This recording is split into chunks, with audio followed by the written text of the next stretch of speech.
আপনার যদি এতই সাহস থেকে থাকে তাহলে ঘটনাটি একা শুনুন ঘরের লাইট বন্ধ করে, কেননা ঘটনাটি সম্পূর্ণ শুনলে হয়তোবা স্বাভাবিক থাকতে পারবেন না।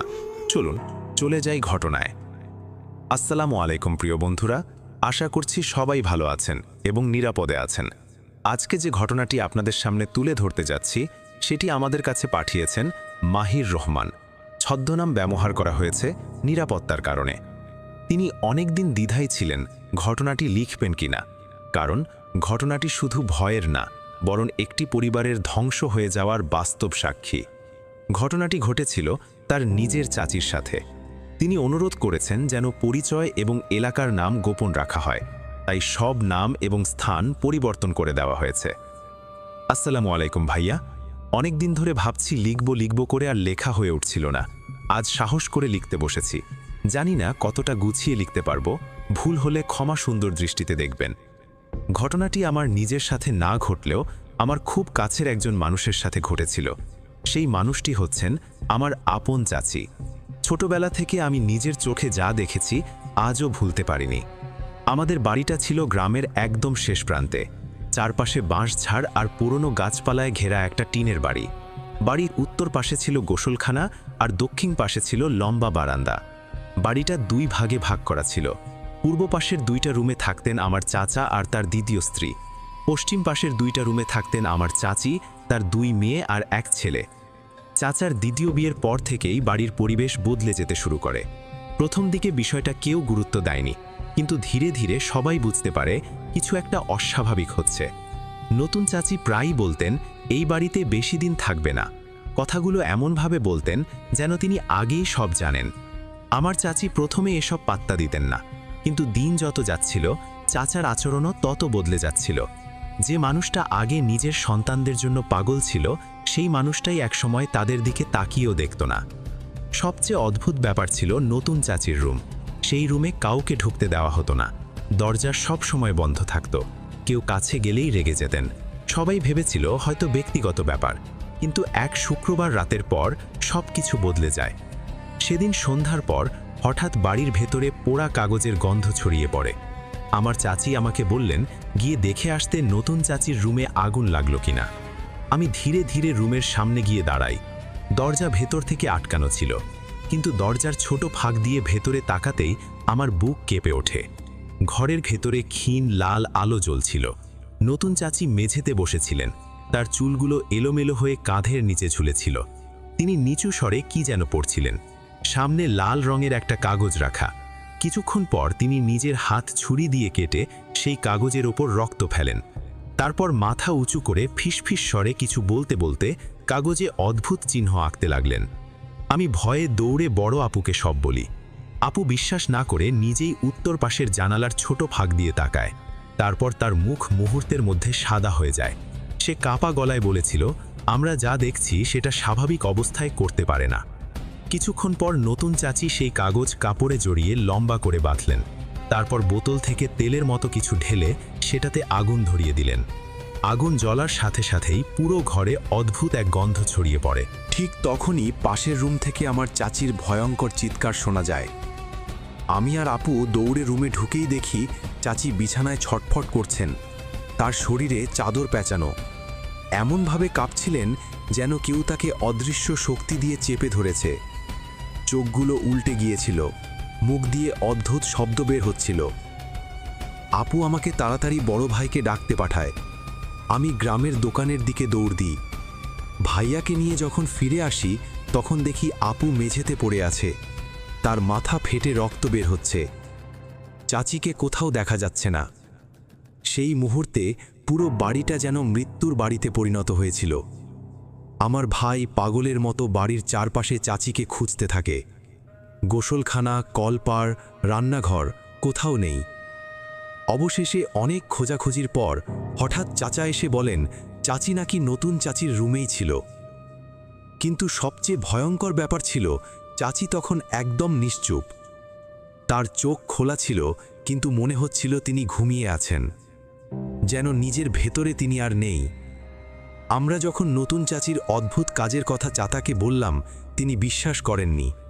উল্টো আমাদের উপর রেগে যান। কিন্তু সেদিন রাতেই এমন কিছু ঘটে যার পর পুরো পরিবার ধ্বংস হয়ে যায়। সেই রাতের পর চাচি বদলে যেতে শুরু করেন। মাঝরাতে ঘুম থেকে উঠে একা একা কথা বলতেন, রান্নাঘরে দাঁড়িয়ে ফিসফিস করতেন, কখনো কখনো বাড়ির পেছনের বাঁশঝাড়ের দিকে তাকিয়ে ঘন্টার পর ঘন্টা দাঁড়িয়ে থাকতেন। আর সবচেয়ে ভয়ঙ্কর ব্যাপার ছিল, তিনি মাঝে মাঝে এমন একটা কণ্ঠে কথা বলতেন যেটা তার নিজের কণ্ঠ না। সেই ঘটনার পর থেকে আমার চাচি আর স্বাভাবিক ছিলেন না। দিনের বেলায় তাকে শান্ত মনে হলেও রাত হলেই যেন অন্য মানুষ হয়ে যেতেন। মাঝরাতে হঠাৎ ঘুম থেকে উঠে বাড়ির উঠানে চলে যেতেন, কখনো উত্তর দিকের বাঁশঝাড়ের দিকে তাকিয়ে দাঁড়িয়ে থাকতেন, কখনো মাটিতে বসে নিচু স্বরে কি যেন বলতেন। আমরা কাছে গেলে আবার চুপ হয়ে যেতেন। প্রথম প্রথম চাচা এসব বিষয়কে গুরুত্ব দেননি, উল্টো আমাদেরই দোষ দিতেন, বলতেন আমরা নাকি ইচ্ছে করে বাড়িতে অশান্তি করছি। কিন্তু ধীরে ধীরে তিনিও বদলাতে শুরু করেন, কারণ একের পর এক এমন কিছু ঘটনা ঘটতে থাকে যেগুলো অস্বীকার করার উপায় ছিল না। এক রাতে হঠাৎ ঘুম ভেঙে যায় আমার। মনে হচ্ছিল বাড়ির ভেতরে কেউ হাঁটছে। টিনের মেঝেতে চাপা শব্দ হচ্ছিল। আমি ভয়ে উঠে বসি। পাশেই বড় আপু ঘুমিয়েছিল, তাকে ডাকতেই সেও উঠে যায়। আমরা দুজন দরজার ফাঁক দিয়ে বাইরে তাকাতেই বুকের ভেতরটা হিম হয়ে যায়। আমার চাচি উঠানের মাঝখানে দাঁড়িয়েছিলেন, তার চুলগুলো পুরো মুখ ঢেকে রেখেছিল, দুই হাত উপরের দিকে তোলা। আর তিনি এমন এক ভাষায় কথা বলছিলেন যেটা আমরা কেউ বুঝতে পারিনি। তার সামনে মাটিতে কয়েকটা মোমবাতি জ্বলছিল। বাতাস না থাকা সত্ত্বেও আগুনগুলো অদ্ভুতভাবে কাঁপছিল। ঠিক তখনই বাড়ির পেছনের বাঁশঝাড় থেকে কারো হাঁটার শব্দ আসে। শব্দটা ধীরে ধীরে আমাদের বাড়ির দিকে এগিয়ে আসছিল। আমার আপু কেঁপে কেঁপে বলেছিল, কেউ আসছে। আমি ভয়ে দরজাটা বন্ধ করতে যাব, ঠিক তখনই চাচি হঠাৎ আমাদের দিকেই মুখ ঘুরিয়ে তাকান। সেই চোখ আমি আজও ভুলতে পারিনি। চোখ দুটো অস্বাভাবিক লাল ছিল, মনে হচ্ছিল রাগে জ্বলছে, কিন্তু সেটা আমার চাচির চোখ ছিল না, যেন অন্য কারো দৃষ্টি তার ভেতর থেকে তাকিয়ে আছে। এরপর তিনি এমন একটা হাসি দেন যেটা শুনে আমার আপু চিৎকার করে ওঠে। সেই হাসির শব্দ আজও কানে বাজে। মানুষের হাসি এত ভয়ঙ্কর হতে পারে আমি সেদিন বুঝেছিলাম। চিৎকার শুনে চাচা আর নতুন চাচি রুম থেকে বেরিয়ে আসেন, কিন্তু আশ্চর্যের বিষয় হলো তারা বের হতেই চাচি হঠাৎ স্বাভাবিক হয়ে যান, যেন কিছুই হয়নি। তিনি অবাক হয়ে আমাদের দিকে তাকিয়ে জিজ্ঞেস করেন, আমরা চিৎকার করছি কেন? পরদিন সকালেই বাড়ির পরিবেশ আরও খারাপ হয়ে যায়। আমার ছোট ভাই রান্নাঘরের চালের উপর কাপড়ে মোড়ানো কিছু একটা দেখতে পায়। সেটা নামিয়ে খুলতেই ভেতর থেকে বের হয় লাল কাপড়ে মোড়ানো একটা তাবিজ। তাবিজটার ভেতরে ছিল শুকনো রক্তের মতো কালো দাগ, কিছু চুল আর অদ্ভুত চিহ্ন আঁকা কাগজ। আমার চাচি সেটা দেখেই অজ্ঞান হয়ে যান। এই ঘটনার পর আর দেরি করেননি নানা। তিনি পাশের জেলা থেকে একজন বৃদ্ধ কবিরাজকে নিয়ে আসেন। লোকটার চেহারা দেখলেই কেমন ভয় লাগত। সাদা দাড়ি, কাঁধে কালো ব্যাগ আর হাতে পুরনো কাঠের লাঠি। তিনি বাড়িতে ঢুকেই থেমে যান। তারপর ধীরে ধীরে বাড়ির চারপাশে তাকিয়ে বললেন, এই বাড়িতে অনেক আগেই অন্ধকার কিছু ঢুকেছে, এখন সেটা একজনের শরীরে বাসা বেঁধেছে। আমরা সবাই ভয়ে চুপ হয়ে যাই। কবিরাজ চাচিকে দেখতে চাইলেন, কিন্তু চাচিকে রুমে নিয়ে আসতেই অদ্ভুত ঘটনা ঘটে। চাচি হঠাৎ প্রচণ্ড চিৎকার শুরু করেন। চারজন মিলে তাকে ধরে রাখতে পারছিল না। তিনি কবিরাজকে দেখেই বলছিলেন, তাকে বের করে দে, তাকে এখান থেকে বের করে দে। কিন্তু সেই কণ্ঠটা আমার চাচির ছিল না। কবিরাজ তখন পকেট থেকে ছোট্ট কাঁচের বোতল বের করে কিছু পড়তে পড়তে চাচির গায়ে পানি ছিটিয়ে দেন। পানি পড়তেই চাচি এমনভাবে কাঁপতে শুরু করেন যেন শরীরে আগুন লেগেছে। ঠিক তখনই বাড়ির টিনের চালের উপর ধূপধাপ শব্দ শুরু হয়। মনে হচ্ছিল কেউ দৌড়াচ্ছে। আমার ছোট ভাই ভয়ে কান্না শুরু করে। নতুন চাচি প্রথমবারের মতো ভয় পেয়ে যান। তার মুখের রং সাদা হয়ে গিয়েছিল। কবিরাজ তখন নিচু গলায় বলেন, আজ রাত খুব খারাপ যাবে, কেউ ঘর থেকে বের হবেন না, আর যাই শুনুন দরজা খুলবেন না। সেই রাতেই আমাদের জীবনের সবচেয়ে ভয়ঙ্কর ঘটনা ঘটে। রাত প্রায় 2টোর দিকে হঠাৎ পুরো বাড়ি কেঁপে ওঠে। মনে হচ্ছিল কেউ বাইরে থেকে টিনের দেয়ালে আঘাত করছে। তারপর একসময় বাড়ির চারপাশে মানুষের হাঁটার শব্দ শুরু হয়, কিন্তু বাইরে তাকিয়ে কাউকে দেখা যাচ্ছিল না। ঠিক তখনই উঠান থেকে আমার চাচির কণ্ঠ ভেসে আসে, কিন্তু চাচি তো আমাদের সামনেই বসেছিলেন। আমরা সবাই জমে যাই ভয়ে। তাহলে বাইরে কে ডাকছিল? যে রাতের পর আশেপাশে বাড়ির মানুষ আজও সূর্য ডোবার আগে ঘরে ফিরে যায়। বাসঝাড়ের ভেতর সেই শেষ চিৎকার আজও কেউ ভুলতে পারেনি। মাঝরাতে তাকে কবরস্থানের পাশে দাঁড়িয়ে অচেনা ভাষায় কথা বলতে দেখা যায়। তার চোখের দৃষ্টি বদলে যায়, কণ্ঠস্বর হয়ে যায় ভয়ঙ্কর। গ্রামের মানুষ প্রথমে এটাকে মানসিক সমস্যা ভাবলেও পরে বুঝতে পারে বিষয়টি সাধারণ কিছু নয়। এরপর গ্রামের ইমাম মাওলানা আব্দুল কাদেরকে ডাকা হয়। তিনি বাড়িতে ঢুকেই অস্বাভাবিক ঠান্ডা অনুভব করেন। ঘরের ভেতরে থাকা পানির গ্লাস কাঁপতে থাকে, আর রাত বাড়ার সঙ্গে সঙ্গে পুরো বাড়ির পরিবেশ আরও ভয়ঙ্কর হয়ে ওঠে। হুজুর যখন কোরআনের আয়াত পড়া শুরু করেন, তখন হঠাৎ পুরো বাড়ির চারপাশে কুকুরগুলো একসাথে চিৎকার শুরু করে। টিনের চালের ওপর ভারী পায়ের শব্দ শোনা যাচ্ছিল। আর ঠিক তখনই শারমিন আক্তার মাথা উঁচু করে এমন এক হাসি দেন, যেটা শুনে ঘরের ভেতরে থাকা সবাই আতঙ্কে কেঁপে ওঠে। সেই রাতের পর যা ঘটেছিল সেটাই ছিল পুরো ঘটনার সবচেয়ে ভয়ঙ্কর অংশ। হুজুর সূরা বাকারার আয়াত পড়তে পড়তে ধীরে ধীরে শারমিন আক্তারের সামনে এগিয়ে যান। হঠাৎ তার শরীর অস্বাভাবিকভাবে কাঁপতে শুরু করে। হাতের রগগুলো ফুলে ওঠে, চোখের মণি সাদা হয়ে যায়। তারপর তিনি এমন গলায় কথা বলতে শুরু করেন যেটা কোনো নারীর কণ্ঠ হতে পারে না। তিনি ধীরে ধীরে বললেন, তোরা কেন আমাকে বিরক্ত করছিস? এই বাড়ি এখন আমার। ঘরের ভেতরে উপস্থিত সবাই আতঙ্কে পিছিয়ে যায়, কিন্তু হুজুর থামেননি। তিনি আরও জোরে কোরআনের আয়াত পড়তে থাকেন। তখন আচমকা পুরো ঘরের বাতি নিভে যায়। চারপাশ একদম অন্ধকার হয়ে যায়, শুধু হুজুরের তেলাওয়াতের শব্দ শোনা যাচ্ছিল। মাহিরের চাচা দ্রুত হারিকেন জ্বালাতে গেলে দেখেন রান্নাঘরের দরজার সামনে লম্বা কালো একটি ছায়া মূর্তি দাঁড়িয়ে আছে। তার মাথা দরজার ওপরের অংশ ছুঁয়েছিল, কিন্তু মুখ দেখা যাচ্ছিল না। হারিকেনের আলো ফেলতেই ছায়াটা ধীরে ধীরে মিলিয়ে যায়। এরপর শুরু হয় আরও ভয়ঙ্কর ঘটনা। শারমিন আক্তার হঠাৎ বিছানা থেকে উঠে মাটিতে এমন জোরে আঘাত করতে থাকেন যে পুরো ঘর কেঁপে উঠছিল। তার মুখ দিয়ে রক্ত বের হতে শুরু করে, কিন্তু তিনি ব্যথায় চিৎকার না করে ভয়ঙ্করভাবে হাসছিলেন।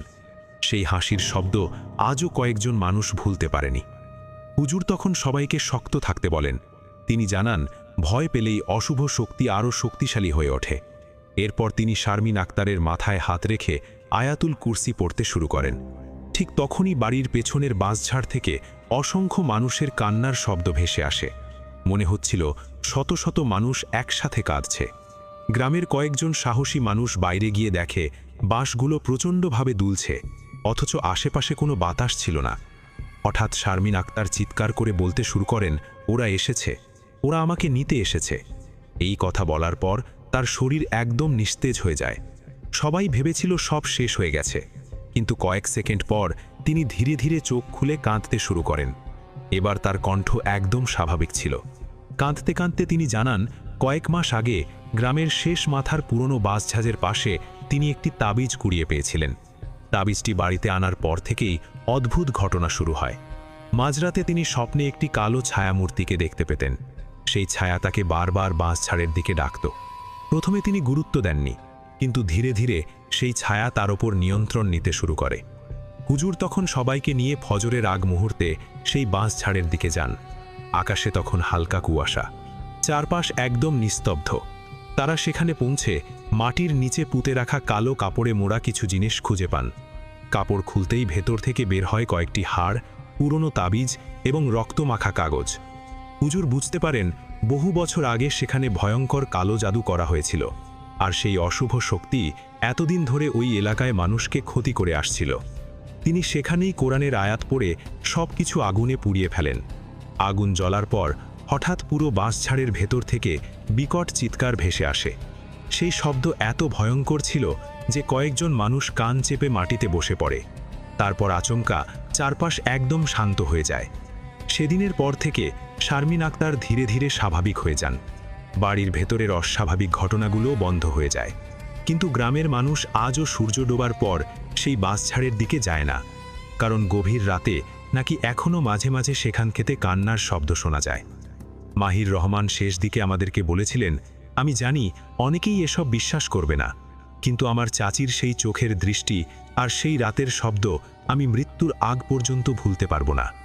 প্রিয় বন্ধুরা, ঘটনাটি যদি আপনাদের ভালো লেগে থাকে তাহলে অবশ্যই লাইক, কমেন্ট এবং শেয়ার করে পাশে থাকবেন, কারণ আপনাদের ভালোবাসাই আমাদের আরও ভয়ঙ্কর এবং বাস্তবধর্মী ঘটনা নিয়ে আসতে অনুপ্রেরণা দেয়। চলুন চলে যাই এখন পরবর্তী ঘটনায়।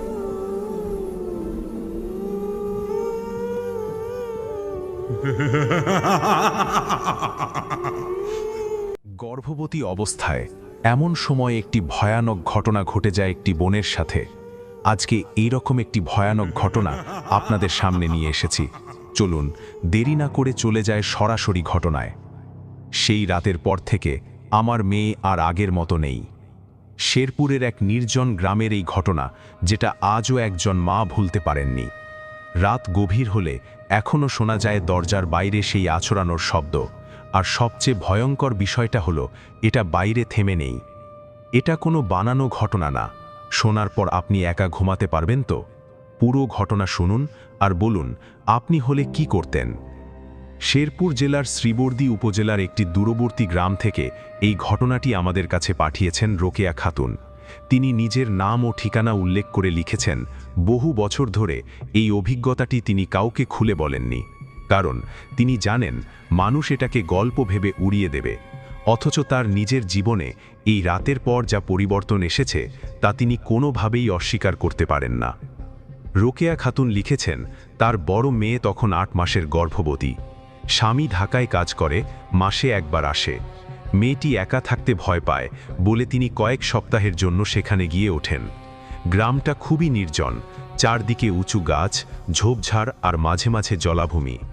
সন্ধ্যার পর খুব দ্রুত অন্ধকার নেমে আসে। আশেপাশের বাড়িগুলো দূরে দূরে, কারো কোনো শব্দ শোনা যায় না। এই নির্জনতাটা প্রথম দিন থেকেই তাকে অস্বস্তিতে ফেলেছিল, যদিও তিনি নিজেকে বোঝাতেন এ তো গ্রামের স্বাভাবিক পরিবেশ। তিনি লক্ষ্য করেছিলেন গ্রামের মানুষজন সন্ধ্যার পর বাইরে বেরোয় না, দরজা জানালা শক্ত করে বন্ধ করে দেয়। কেউ কারণ জিজ্ঞেস করলে স্পষ্ট কিছু বলে না, শুধু বলে রাতটা শান্তিতে কাটান, দরজা খুলবেন না। এই কথাগুলো শুনে তার মনে কৌতূহল জাগলেও তখন বিষয়টা গুরুত্ব দিয়ে ভাবেননি। ঘটনার দিন বিকেল থেকেই আকাশ ভারী হয়েছিল, বাতাসে একটা অদ্ভুত গুমোট ভাব। মাগরিবের পর হঠাৎ করে চারপাশে কুকুরের ডাক শুরু হয়। প্রথমে স্বাভাবিক মনে হলেও কিছুক্ষণ পর সেই ডাকে একটা অস্বাভাবিক আতঙ্ক ধরা পড়ে। কুকুরগুলো যেন এক জায়গায় দাঁড়িয়ে না থেকে বাড়ির চারপাশে ঘুরে ঘুরে চিৎকার করছে। মাঝে মধ্যে তারা একসাথে থেমে যায়, আবার হঠাৎ করে আরও জোরে চেঁচাতে শুরু করে। রোকেয়ার মনে হচ্ছিল ওরা কিছু দেখছে, কিন্তু সেটা মানুষের চোখে ধরা পড়ছে না। রাতে খাবার শেষে তার মেয়েটা বলল, মা, আজ বাচ্চাটা অদ্ভুতভাবে নড়ছে, যেন ভেতর থেকে কেউ ধাক্কা দিচ্ছে। সে আগে কখনো এমন অনুভব করেনি। এই কথাটা শুনে রোকেয়ার বুকের ভেতরটা কেঁপে ওঠে, কারণ তার ছোটবেলার একটা স্মৃতি আচমকা মাথায় ভেসে ওঠে। তার নানি একবার বলেছিলেন, কিছু অদৃশ্য সত্তা আছে যারা নির্দিষ্ট সময়ে গর্ভের শিশুর প্রতি আকৃষ্ট হয়, তারা সুযোগ পেলেই কাছে আসে। তখন তিনি এই কথাগুলোকে কুসংস্কার ভেবেছিলেন, কিন্তু সেই রাতে সব কিছু মিলিয়ে বিষয়টা হালকাভাবে নেওয়া তার পক্ষে আর সম্ভব হচ্ছিল না। রাত যত গভীর হচ্ছিল ততই চারপাশের শব্দ বদলাতে শুরু করছিল। বাতাসের গতি বেড়ে যায়, বাঁশের দেয়ালে কাঁপন ধরে। হঠাৎ করে খুব সূক্ষ্ম একটা শব্দ তার কানে আসে, যেন কেউ বাইরে থেকে দেয়ালে হাত বুলিয়ে দেখছে। শব্দটা এতটাই হালকা যে প্রথমে তিনি নিশ্চিত হতে পারেননি, কিন্তু কিছুক্ষণ পর আবার একই শব্দ শোনা যায়, এবার একটু স্পষ্টভাবে। তিনি ধীরে ধীরে উঠে দাঁড়ান, লণ্ঠনের আলো একটু বাড়িয়ে দরজার দিকে এগিয়ে যান। তার মেয়েটা তখন বিছানায় বসে দুহাতে নিজের পেট চেপে ধরে আছে। রোকেয়া জানালার ফাঁক দিয়ে বাইরে তাকানোর চেষ্টা করেন। অন্ধকার ছাড়া কিছু দেখা যায় না, কিন্তু ঠিক তখনই আকাশে বজ্রপাত হয়, আর এক মুহূর্তের জন্য চারপাশ আলোকিত হয়ে ওঠে। সেই ক্ষণিক আলোয় তিনি যা দেখেন তা তার শরীরের রক্ত জমিয়ে দেওয়ার জন্য যথেষ্ট ছিল। বাড়ির চারপাশে কয়েকটি লম্বা অস্বাভাবিকভাবে বেঁকে থাকা অবয়ব নড়াচড়া করছে। তাদের চলাফেরা মানুষের মতো নয়। তারা নিচু হয়ে কখনো 4 হাত পায়ে ভর দিয়ে এগোচ্ছে। তাদের চোখে এক ধরনের শূন্যতা, আর সেই শূন্যতার ভেতরে যেন ক্ষুধা লুকিয়ে আছে। তিনি তাড়াতাড়ি জানালা বন্ধ করে দেন। তার ভেতরে তখন একটা বিষয় পরিষ্কার হয়ে যায়। এই সত্তাগুলো কেবল পথ হারিয়ে এখানে আসেনি, তারা উদ্দেশ্য নিয়ে এসেছে, আর সেই উদ্দেশ্য তার মেয়ের গর্ভের শিশুর সাথে জড়িত। এরপরই শুরু হয় দরজায় ধাক্কা। প্রথমে ধীরে, যেন কেউ পরীক্ষা করে দেখছে ভেতরে কি আছে।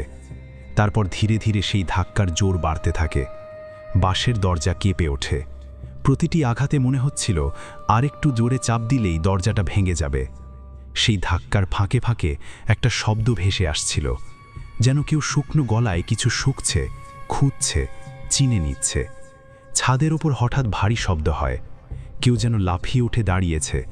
তারপর ধীরে ধীরে হাঁটার শব্দ। বাঁশের ছাদ কেঁপে উঠছিল। কিছুক্ষণের মধ্যেই ছাদের ফাঁক দিয়ে একটি লম্বা কালচে হাত ভেতরে নামার চেষ্টা করে। আঙুলগুলো এতটাই লম্বা যে একবারেই মেঝের কাছাকাছি পৌঁছে যাচ্ছিল। নখগুলো বাঁকা, অস্বাভাবিক ধারালো। সেই হাত যেন বাতাসে কিছু খুঁজছিল। রোকেয়া কোনো দ্বিধা না করে পাশে রাখা দা হাতে তুলে নেন। তার হাত কাঁপছিল, কিন্তু চোখে তখন ভয় নয়, একটা অদ্ভুত দৃঢ়তা কাজ করছিল। তিনি জোরে আঘাত করেন সেই হাতের ওপর। সঙ্গে সঙ্গে একটা কর্কশ শব্দ শোনা যায়। সেটা ব্যথার চিৎকারের মতো, কিন্তু মানুষের কণ্ঠস্বর নয়। হাতটা দ্রুত সরে যায়, আর বাইরে কয়েক মুহূর্তের জন্য সব কিছু থেমে যায়। এই থেমে যাওয়াটা সবচেয়ে ভয়ঙ্কর ছিল, কারণ এতে বোঝা যাচ্ছিল তারা পিছু হটেনি, বরং নতুন করে পরিকল্পনা করছে। তারপর হঠাৎ করে সব কিছু একসাথে শুরু হয়। দরজায় প্রবল ধাক্কা, দেয়ালে আঁচড়, ছাদে দৌড়ঝাঁপ। মনে হচ্ছিল পুরো ঘরটাকে ঘিরে ফেলা হয়েছে। রোকেয়া তার মেয়েকে জড়িয়ে ধরে বসে থাকেন, তাকে দোয়া পড়তে বলেন। তার নিজের কণ্ঠস্বরও কাঁপছিল, কিন্তু তিনি থামেননি। এই অবস্থা কতক্ষণ চলেছিল তিনি বলতে পারেন না। সময় যেন থেমে গিয়েছিল। বাইরে কুকুরগুলোর চিৎকার ধীরে ধীরে স্তিমিত হয়ে আসে। একসময় সম্পূর্ণ নিস্তব্ধতা নেমে আসে। বাতাস থেমে যায়, শব্দ থেমে যায়, শুধু নিজের হৃদস্পন্দন শোনা যায়। ভোরের আলো ফুটতে শুরু করলে তিনি ধীরে ধীরে দরজা খুলে বাইরে তাকান। চারপাশে আগের রাতের কোনো চলাফেরার চিহ্ন নেই, কিন্তু মাটিতে অদ্ভুত দাগ, যেন লম্বা আঙুল টেনে নিয়ে যাওয়া হয়েছে। দেয়ালে আঁচড়ের গভীর দাগ, ছাদের বাঁশ ভেঙে গেছে কয়েক জায়গায়। তিনি ভেতরে ফিরে এসে দেখেন তার মেয়েটা অস্বাভাবিকভাবে চুপ করে বসে আছে। তার চোখে কোনো ভয় নেই, কোনো স্বাভাবিক অনুভূতিও নেই। রোকেয়া খাতুন তাকে ডাকলে সে ধীরে মাথা তোলে। সেই চোখের দৃষ্টিতে এমন কিছু ছিল যা একজন মায়ের চেনা মেয়ের মধ্যে থাকার কথা নয়, যেন তার ভেতরে অন্য কিছু এসে স্থির হয়ে গেছে। কয়েক সপ্তাহ পর শিশুটির জন্ম হয়। জন্মের সময় কোনো অস্বাভাবিকতা ধরা পড়েনি, কিন্তু যারা উপস্থিত ছিল তারা বলেছে শিশুটি যখন প্রথম চোখ খুলে তাকায়, সেই দৃষ্টিতে এক ধরনের অস্বস্তিকর স্থিরতা ছিল। সাধারণ নবজাতকের চোখে যেমন অসহায়তা থাকে, তেমন কিছুই ছিল না।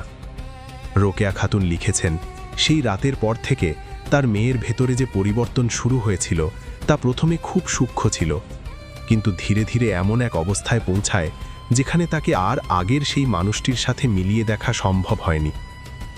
আগে যে মেয়েটি ছোটখাটো বিষয়েও হাসত, মায়ের সাথে গল্প করত, ভবিষ্যতের স্বপ্ন নিয়ে কথা বলতো, সে হঠাৎ করেই নিস্তব্ধ হয়ে যায়। তার হাসি যেন কোথাও হারিয়ে গেল। চোখের দৃষ্টি হয়ে উঠল স্থির, অস্বাভাবিকভাবে গভীর, যেন সে সামনে যা আছে তা দেখছে না, বরং তার ভেতর দিয়ে অন্য কোথাও তাকিয়ে আছে। রোকেয়া লক্ষ্য করেছিলেন মেয়েটি প্রায়ই শিশুটিকে কোলে নিয়ে বসে থাকে, কিন্তু সেই বসে থাকা কোনো মায়ের স্বাভাবিক স্নেহের দৃশ্য নয়। তার হাত শিশুটিকে ধরে রাখে, কিন্তু সেই স্পর্শে উষ্ণতা নেই, বরং এক ধরনের যান্ত্রিকতা। মাঝে মাঝে সে শিশুটার মুখের খুব কাছে মুখ নিয়ে যায়, নিঃশ্বাসের ভেতর দিয়ে যেন কিছু খোঁজে, আবার হঠাৎ করে পিছিয়ে আসে, যেন কিছু বুঝে ফেলেছে, কিন্তু সেটাকে মেনে নিতে পারছে না। এই আচরণগুলো রোকেয়ার ভেতরে এক অদ্ভুত আতঙ্ক তৈরি করত, যার কোনো স্পষ্ট ব্যাখ্যা তিনি খুঁজে পেতেন না। সবচেয়ে অস্বস্তিকর ছিল মেয়েটির চোখের পরিবর্তন। দিনের আলোয় সে স্বাভাবিক থাকার চেষ্টা করলেও সন্ধ্যার পর তার চোখের দৃষ্টিতে এক ধরনের শূন্যতা নেমে আসত। সেই দৃষ্টিতে কোনো অনুভূতি থাকত না, না ভালোবাসা, না ভয়, না কৌতূহল। বরং সেখানে এমন কিছু ছিল যা দেখে মনে হতো সে নিজেই নিজের ভেতরে পুরোপুরি নেই, যেন তার চেনা সত্তার ভেতরে আরেকটি স্তর তৈরি হয়েছে, যেটা বাইরে থেকে বোঝা যায় না, কিন্তু ভেতর থেকে সব কিছু নিয়ন্ত্রণ করছে। রাত গভীর হলে এই পরিবর্তন আরও স্পষ্ট হয়ে উঠত। এক একটা রাত এমনভাবে কাটত যেখানে ঘরের ভেতরে কোনো শব্দ নেই, তবু অস্বস্তি এতটাই ঘন হয়ে থাকত যে নিঃশ্বাস নিতেও কষ্ট হয়। সেই সময়ে রোকেয়া খাতুন একাধিকবার লক্ষ্য করেছেন তার মেয়েটি হঠাৎ করে ঘুম থেকে উঠে বসে পড়ে। সে কোনো শব্দ করে না, কাউকে ডাকে না, শুধু দরজার দিকে স্থির দৃষ্টিতে তাকিয়ে থাকে। সেই দৃষ্টিতে এমন এক ধরনের অপেক্ষা থাকে যা কোনো সাধারণ মানুষের হওয়ার কথা নয়। তারপর শুরু হয় সেই শব্দ, খুব হালকা, কিন্তু একবার শোনা গেলে আর ভুল হওয়ার উপায় নেই। বাঁশের দেয়ালের গায়ে ধীরে ধীরে ঘষে হবার মতো শব্দ, যেন কোনো শুকনো লম্বা আঙুল বাইরে থেকে দেয়ালের উপর দিয়ে টেনে নিয়ে যাচ্ছে। শব্দটা কখনো এক জায়গায় থেমে থাকে না, ধীরে ধীরে এক প্রান্ত থেকে আরেক প্রান্তে সরে যায়। মাঝে মাঝে থেমে যায়, যেন কিছু শুনছে, তারপর আবার শুরু হয়। এই শব্দের মধ্যে এমন এক ধরনের ধৈর্য থাকে যা রোকেয়ার মনে সবচেয়ে বেশি ভয় তৈরি করত, কারণ এতে বোঝা যায় যে সত্তা এই শব্দ করছে সে তাড়াহুড়ো করছে না, সে অপেক্ষা করতে জানে। রোকেয়া কয়েকবার সাহস করে দরজার কাছে গিয়ে দাঁড়িয়েছেন, ভেতর থেকে কান পেতে শুনেছেন। তখন তিনি স্পষ্ট বুঝতে পেরেছেন শব্দটা শুধু দেয়ালের গায়ে নয়, কখনো দরজার কাছেও আসে। দরজার নিচের ফাঁক দিয়ে যেন কেউ খুব কাছে দাঁড়িয়ে শ্বাস নিচ্ছে। সেই শ্বাসের শব্দ এতটাই মৃদু যে মনোযোগ না দিলে ধরা পড়ে না, কিন্তু একবার টের পেলে মনে হয় ঠিক দরজার ওপাশেই কেউ দাঁড়িয়ে আছে, অপেক্ষা করছে ভেতর থেকে কেউ একটু ভুল করুক। সবচেয়ে ভয়ের মুহূর্তগুলো আসে তখন যখন তিনি তার মেয়ের দিকে তাকান, কারণ সেই সময়ে মেয়েটি আর দরজার দিকে তাকায় না।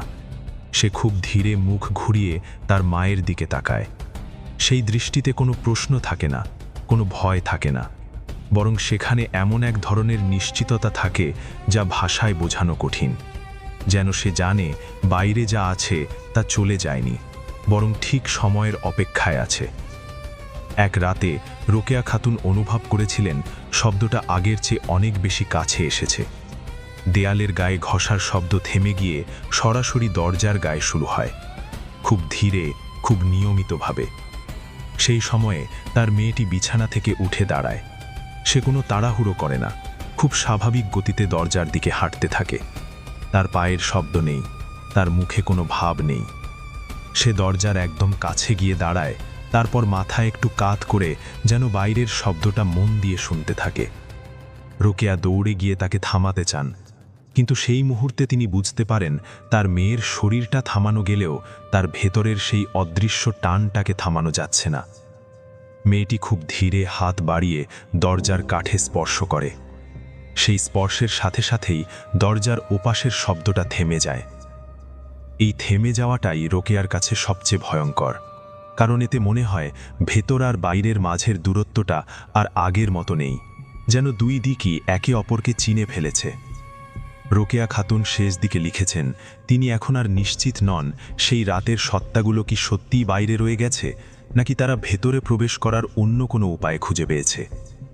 কারণ মাঝে মাঝে তিনি স্পষ্ট অনুভব করেন সেই একই ঘষার শব্দ তিনি ঘরের ভেতর থেকেও শুনতে পান, খুব কাছ থেকে, খুব ধীরে, যেন কোনো অদৃশ্য কিছু তাদের মাঝেই ঘুরে বেড়াচ্ছে। আর তখন তার মনে হয় সেই ঝড়ের রাতে যা শুরু হয়েছিল তা কখনো শেষ হয়নি, শুধু তার রূপ বদলেছে, অবস্থান বদলেছে, কিন্তু উপস্থিতি ঠিক আগের মতোই থেকে গেছে। এখনও তার ভয়ে ভয়ে দিন কাটে, রাত কাটে। সবাই দোয়া করবেন বোনটির জন্য, আল্লাহ পাক যেন তাড়াতাড়ি এই বিপদ থেকে উদ্ধার করেন, আমিন। চলুন চলে যাই পরবর্তী একটি ঘটনায়।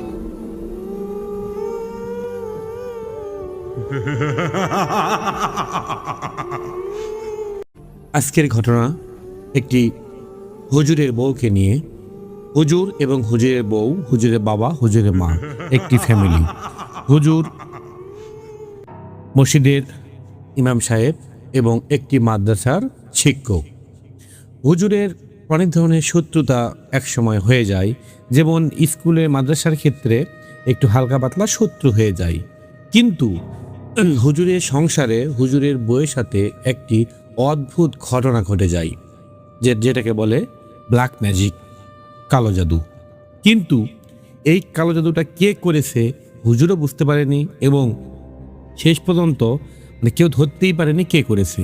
কিন্তু এরই উৎপাদন কোথায় থেকে হয়, কিভাবে মানসিকভাবে টর্চার করা হয়, কিভাবে অশান্তি হয়, কি করার জন্য করেছে, সমস্ত ঘটনাটি এই অডিওতে বুঝতে পারবেন, শুনতে পারবেন। ঘটনাটি পাঠিয়েছেন হুজুর নিজেই। হুজুর প্রতিদিনের মতো মাদ্রাসায় যায়, ওখান থেকে আসে এবং শুক্রবার করে মসজিদে ইমাম সাহেব নামাজ পড়াইতে যায়। তার বউ বাসায় থাকে, 5 ওয়াক্ত নামাজ পড়ে এবং সংসারের সমস্ত কাজগুলো তার বই করে। তার বউ যখন কাজ করে ঠিক কোনো সমস্যা নেই। তাদের সন্তান এখনো হয়নি, 1 বছর হচ্ছে বিয়ে হয়েছে। কিন্তু এরই মাঝে 1 বছরের পর হঠাৎ করে তাদের সংসারে একটা অশান্তি শুরু হয়। যেমন কি অশান্তি? স্বামী স্ত্রী ঝগড়া, মারামারি, এরকম না। তার বউ কোনো কাজকাম করে না, মাথা ধরে বসে থাকে। কিন্তু এরকম অবস্থা কখনো এর আগে হয়নি। স্বামীকে দেখতে পারে না, কিন্তু ঠিক 1 বছর স্বামীর সাথে খুব ভালো সম্পর্ক, হাসি খুশি কথা বলা, ভালোবাসা, মহাব্বত সব কিছু ঠিক ছিল। 1 বছরের পর থেকে হঠাৎ করে তার স্বামীকে দেখতে পারে না, তার বাবা মাকে দেখতে পারে না, খারাপ আচরণ করে, খারাপ ব্যবহার করে। এরকম লক্ষণ দেখার পরে যেহেতু হুজুর বুঝতে পারছে যখন এরকম করে তখন ঝাড়া ফু দেয়, ফু দিয়ে দেয়। যখন ফু দেয় তখন ক্ষেপে যায়, চোখ এমন বড় বড় করে গরুর মতো চোখ করে চেয়ে থাকে। তখন হুজুর বুঝতে পারে এটা সাধারণ কোনো চোখের দৃষ্টি না, এই দৃষ্টিটা হচ্ছে কোনো একটা অশুভ একটা কোনো ছায়ার দৃষ্টি আর কি। হুজুর দোয়া দোয়া করে ফু দিলে ক্ষণিকের মধ্যে 5-10 মিনিটের মধ্যে ঠিক হয়ে যায়। তখন খুব ভালো ব্যবহার করে। তখন হুজুর প্রশ্ন করে, আচ্ছা কিছুক্ষণ আগে তুমি যেভাবে ব্যবহার করলে এখন কি হইলো, এরকম হইলো কেন? তখন মেয়েটা বলে, আমি তো তোমার সাথে ভালো ব্যবহার করি, কখন খারাপ ব্যবহার করলাম? বুঝতে পারে না। বাড়ির পাশে বাঁশঝাড়, রাত 3টা, তার বউয়ের ঘুম ভেঙে যায়। তখন তার বউ ঘরের মধ্যে হাঁটতেছে। এই হাঁটার শব্দ পেয়ে হুজুর চোখ মেলার পর দেখে একটা অদ্ভুত ভঙ্গি, এমনভাবে হাঁটতেছে তার বউ না, এরকম মনে হচ্ছে সবাই সব ভয়ানক অবস্থায় লাগতেছে। ওই রাত 3টার দিকে হুজুর দোয়া দরুদ পরে মনে মনে চোখ বন্ধ করে, বুঝতে দিচ্ছে না, দোয়া দরুদ পরে ফু দেয়। তখন হুজুর মিটি চোখ করে দেখে তার বউ ঝাঁত করে তার দিক তাকালো। যখন দোয়া দরুদ পরে ফু দেয় তখন হঠাৎ করে তার বউ হুজুরের দিক তাকাইলো এবং সাপের মতো এরকম করে ফুলতে শুরু করলো, ফোপাইতে লাগলো। তখন হুজুর উঠে বসে, দোয়া দরুদ পড়তে থাকে এবং ফু দেয়, দোয়া দরুদ পড়তে থাকে এবং ফু দেয়। ক্ষণিকের মধ্যে বিছানায় এসে বসে তার বউ আস্তে আস্তে বালিশে মাথা দিয়ে পড়ে যায়। হুজুর ডাক দেয় না, ডাক দিলেও কথা হয় না। তারপরে ঠিক পরের দিন সকালে এই ঘটনাটি তার বউকে সমস্ত কথা খুলে বলে হুজুর। তার বউ, না আমি তো কিছু জানি না, হয়তো ঘুমের মাঝে সব কিছু করছি। কিন্তু হুজুর বুঝতে পারছে এটা কি হতে পারে। তার বাবা মার সাথে আলোচনা করছে, সমস্ত কথা আলোচনা করার পরে সেই দিনই ঠিক বিকেলে বাসা থেকে আগিনাতে বের হয়েছে সবাই, ছেলেপেলে খেলাধুলা করতে করতে হুজুরের বউ আস্তে আস্তে বাসার মধ্যে চলে যাচ্ছে। তখন একটি বাচ্চা দেখতে পাইছে, পাওয়ার পর বলতেছে ভাবি ভাবি করে ডাক দিছে। তখন তিনি পেছন দিক তাকায় না। যখন ভাবি ভাবি বলে আরেকজন যখন বলছে ভাবি কোথায় যান, হাত ধরছে, তখন হাতটা এমন জোরে ঝাড়ি মারছে, তখন সেই বাচ্চাটা পানির মধ্যে পড়ে গেছে ওখান থেকে। তখন সবাই দেখতে পাচ্ছে কে রে, বাচ্চাটাকে এরকম মারলো কেন? তখন দৌড়ে যে বাচ্চাটাকে তোলার পরে সবাই মিলে ধরছে, কিন্তু ধরে ওখান থেকে বাসায় নিয়ে আসতে পারে না। বলে ছেড়ে দে, আমি একে নিয়ে যাবো, এর সংসার আমি শেষ করে দেবো, তোরা আমাকে ছেড়ে দে, তোরা আমাকে আটকাইতে পারবি না। এরকম করে ঝাড়ি মারে। তখন হুজুরকে খোঁজ দেওয়া হয়, খবর দেওয়া হয়। তখন হুজুর চলে আসে, আসার পর দোয়া দরুদ করে ফু দিয়ে হুজুর বাসায় নিয়ে যায়। কিন্তু বাবা মা সবার সামনে হুজুর একসময় তাকে একটু রোকেয়া করতে শুরু করে। দোয়া দরুদ পড়তে পড়তে তখন হুজুরের বউ হঠাৎ করে শরীরটা কেঁপে ওঠে। ওঠার পর হুজুর বলে, তুই আমার বউকে কেন ডিস্টার্ব করতেছিস? বলে, আমি তোর বউকে তো মেরে ফেলে দেবো, এখানে তো রাখবো না। তোরা কয়জন? বলে, আমরা 20 জন। আমার 20 জন তুই পারবি? তুই কিছুই করতে পারবি না। এরকম অল্প একটু তর্ক বিতর্ক হওয়ার সাথেই মানে ওই হুজুরের বউটা আস্তে আস্তে চোখ বন্ধ করে পড়ে যায়। যাওয়ার পরে ওখান থেকে তোলার পর দেখে, মানে হুজুর যখন ঝাড়া ফুঁ দেয় তখন দেখে স্বাভাবিক অবস্থায় চলে যাচ্ছে। তখন হুজুর বুঝতে পারে এটা তার বউ, জিনরা চলে গেছে, এখান থেকে পালিয়ে চলে গেছে। কিন্তু বলে রাখি, হুজুর কিন্তু প্রফেশনাল কোনো মানে রোকেয়া করে না, তার বউ দেখে করার চেষ্টা করছিল।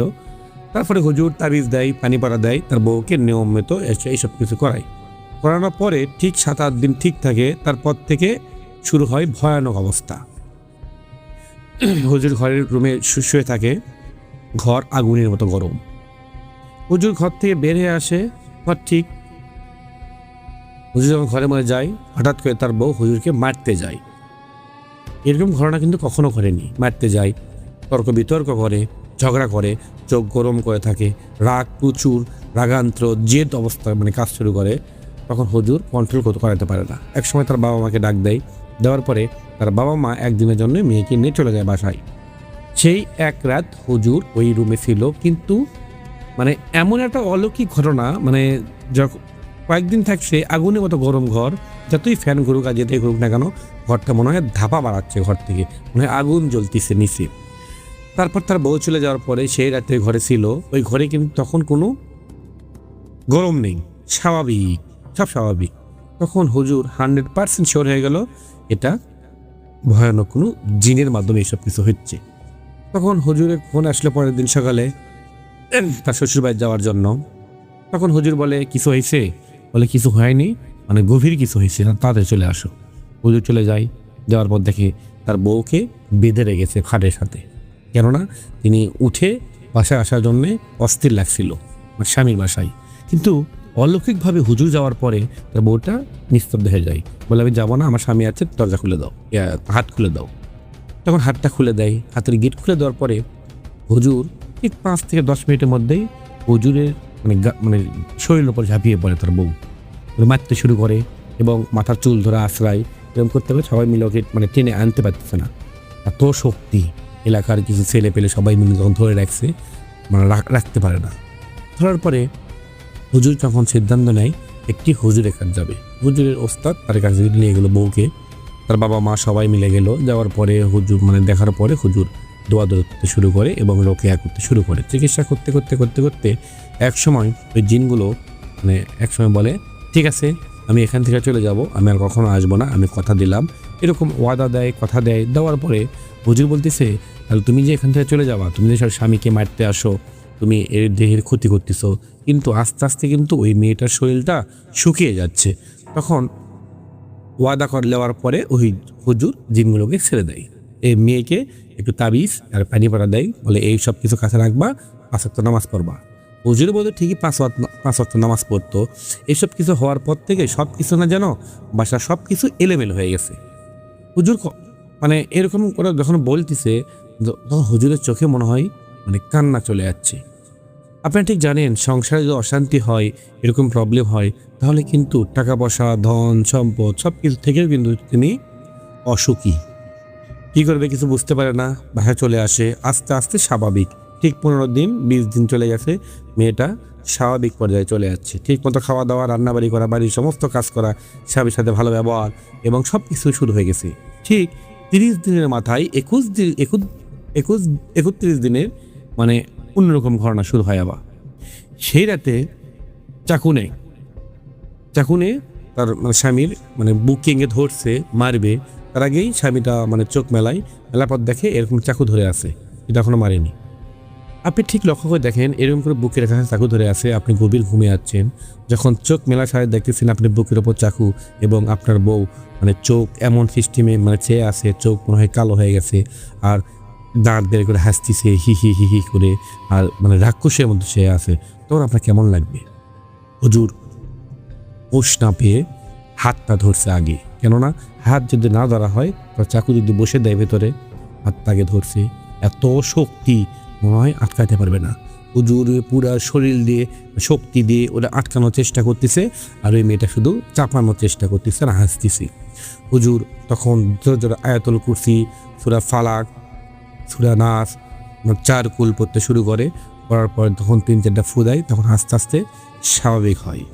এই করবি, এই বন্ধ কর, এসব কিছু পড়া বন্ধ কর, আমার কিন্তু শরীরে আগুন জ্বলতেছে। তখন ওই হুজুরটা আরও পড়তে শুরু করে, জোরে জোরে পড়তে শুরু করে। করার পর ফু দেওয়ার পর ঠিক 5 থেকে 10 মিনিটের মধ্যে হাতের থেকে চাকুটা পড়ে যায়। হুজুরের বুকের উপর চাকুটা আস্তে করে ধাস করে পড়ে। মেয়েটা আস্তে আস্তে শরীরটা ছেড়ে দেয় এবং আস্তে আস্তে ওখান থেকে বিছানায় পড়ে যায়। মুখ চোখে পানি দেওয়া হয়, বলা হয় কি হয়েছিল, কি করতে শুরু করছিলা, এই চাকু দিয়ে আমায় মারার চেষ্টা করছিলা। তখন ওই মেয়েটা বলতেছে, আমি তো কিছুই জানি না, আমি এসব কিছু কেন করব, আপনি আমার স্বামী, আমি কখনো স্বামীর গায়ে হাত দেব, স্বামীকে মারবো। তখন এরকম করে 3-4 দিন চলে যায়, মানে খুব ভয়ে ভয়ে থাকে তার স্বামী। এরকম হতেই অন্য গ্রামে এলাকায় একটা হুজুরে খোঁজ পায়। ওই হুজুরের কাছে চলে যায় তার বউকে সবাইকে নিয়ে। যাওয়ার পরে গেস্ট রুমে বসে থাকার মাঝে হঠাৎ করে ওই মেয়ের শরীরে জিন হাজির করে আছে। হুজুরকে ডাক দেয় ঘর থেকে। হুজুর ঘর থেকে আসা বলে, হ্যাঁ তোরা কয়জন? তখন বলতে চায় না। তখন হুজুর বলে, ঠিক আছে, পবিত্র কোরআনের কালাম দিয়ে তোকে বন্দি করে দেবো। তখন তাকে বন্দি করে দেয় এবং হুজুর তার রুমে নিয়ে আসে, চিকিৎসা যেখানে করে। নিয়ে আসার পর মাঝখানে বসার পর কিছু প্রশ্ন করে, উত্তর দেয় না। এই তুই কে, বল কোথায় থেকে আসছিস, তুই কে পাঠাইছে না আসছিস? তখন ওই জিনটা বলে, আমাকে এখানে পাঠানো হয়েছে। কে পাঠাইছে? বলে ওরা পাঠাইছে। কেন পাঠাইছে? বলে তার স্বামী স্ত্রীর মধ্যে বিচ্ছেদ করার জন্য, তাদেরকে ছাড়াছাড়ি হয়ে যায়, সংসার নষ্ট করার জন্য আমার এখানে পাঠানো হয়েছে। তুই যে কে অত্যাচার করতেছিস, মারতেছিস, এরকম করে আঘাত দিচ্ছিস, এটা কি ঠিক করতেছিস? তখন বলতেছে, আমি তো কিছু করিনি, আমি তো করার জন্য আসিনি, আমাকে পাঠানো হয়েছে করার জন্য। তখন হুজুর বলে, কে করেছে? বলতেছে, পুরুষ মানুষ করেছে। তাহলে অবশ্যই হয়তো বা হুজুরে কেউ হতে পারে। তখন এসব কিছু প্রশ্ন করার পরে হুজুর বলে, আচ্ছা মেয়েকে কোনো বান মারছিস? তখন ওই জিনটা বলে, আমি কোথাও বান মারিনি, শুধু মাথায় একটা মারছি, মাথার ব্রেন শর্ট করে, যাতে স্বামীর সঙ্গে সংসার অশান্তি হয়ে ওদের যেন বিচ্ছেদ হয়ে যায়, এই পর্যন্ত আমার দায়িত্ব। তখন হুজুর বলে, আমি যে তোকে এখানে বন্দি করছি, তুই কি যাইতে পারবি? বলে, না আমি এখানে যাইতে পারবো না। তখন হুজুর বলে, আচ্ছা তোরা কয়জন? বলতেছে, একজন। তখন ওই মেয়েটার স্বামী ওই হুজুরটা বলে, হুজুর একজন না, আমরা 20 জন, আমি হাজির করছিলাম তখন 20 জন বলছিল। তখন হুজুর ওই হুজুরের বউকে বলে, আচ্ছা তোমার বলে 20 জন, তাহলে তুই একা বলতেছিস কেন? হচ্ছে ওটা মিথ্যা বলছিলাম। সত্যি? বলে, হ্যাঁ সত্যি, আমি একা। তোমার তো তাহলে তোকে আমি মেরে ফেলে দেবো এখন। বলে, আমাকে কেন মারবেন, আমি তো কিছু করিনি, আমার করাই নিছে। তখন বলতেছে, করাই নিছে আর তুই করলি, এটা অপরাধ না? তখন এত কিছু বলার সময় নেই, হুজুর বলে তোকে শেষ করে দেব। তখন হুজুর দোয়া দরুদ পড়ে পবিত্র কোরআনের মাধ্যমে তাকে জবাই করে দেয়। তাকে জবাই করে দেওয়ার পরে মেয়েটা জ্ঞান ফেরে এবং মেয়েকে প্রশ্ন করা হয়, এতক্ষণ যা কিছু ঘটেছে তুমি কি জানো? বলিস, আমি কিছুই জানি না, আমার কিছু মনে নেই। তখন হুজুর বলে, তোমার শরীরের অবস্থা কেমন? বলছে, আগে থেকে একটু হালকা লাগতেছে, একটু ভালো লাগতেছে, কিন্তু প্রথমে এখানে আসার পরে আমার শরীর প্রচুর ভার ছিল এবং কেমন জানি লাগছিল, হঠাৎ করে আমার কি হচ্ছে না হচ্ছে আমার কিছু ভুলে গেছি, এই যে এখন চোখ মেলার পরে আমি সব কিছু দেখতে পাচ্ছি। তখন হুজুর বলে, চোখটা বন্ধ করো। বন্ধ করার পরে হুজুর দোয়া দরুদ করতে শুরু করে এবং হুজুরদেরকে ডাক দিয়ে আনে এবং বলে, এই লাশটাকে নিয়ে যে শেষ সীমানায় অথবা কোথাও দাফন কাপড় অথবা ফেলে দেন, ইন্দুলে ধর্ম অনুযায়ী আপনি সে করেন। তার আগে ওই যেহেতু ওই জিনটা বলছিল আমি একজন, কিন্তু ওই মেয়েটার স্বামী বলতেছে জিন হচ্ছে 20 জন। তখন ওই মেয়ের মাধ্যমে ওই হুজুরদেরকে প্রশ্ন করে, হুজুরের যেগুলো হুজুর আছে লাশ নেওয়ার জন্য, বলছে, হুজুর দেখেন তো ওই মেয়ের সাথে আর কোনো জিন আছে কি নাই? তখন ওই মেয়েটার মাধ্যমে ওই হুজুর বলে, জিন নাই, কিন্তু নজর আছে। তখন নজরটা কাটিয়ে দেয় এবং লাশটা নিয়ে যায়। তারপরে মেয়েটাকে হুজুর বলে নামাজ পড়তে, সব কিছু করতে। তখন মেয়েটা চলে আসে, আস্তে আস্তে সুস্থ হয়ে যায়। হুজুরের সংসার এখন টিকে আছে, সবাই ভালো আছে, সুস্থ আছে। ঘটনা ভালো লাগলে অবশ্যই লাইক কমেন্ট করবেন। ধন্যবাদ সবাইকে। আসসালামু আলাইকুম।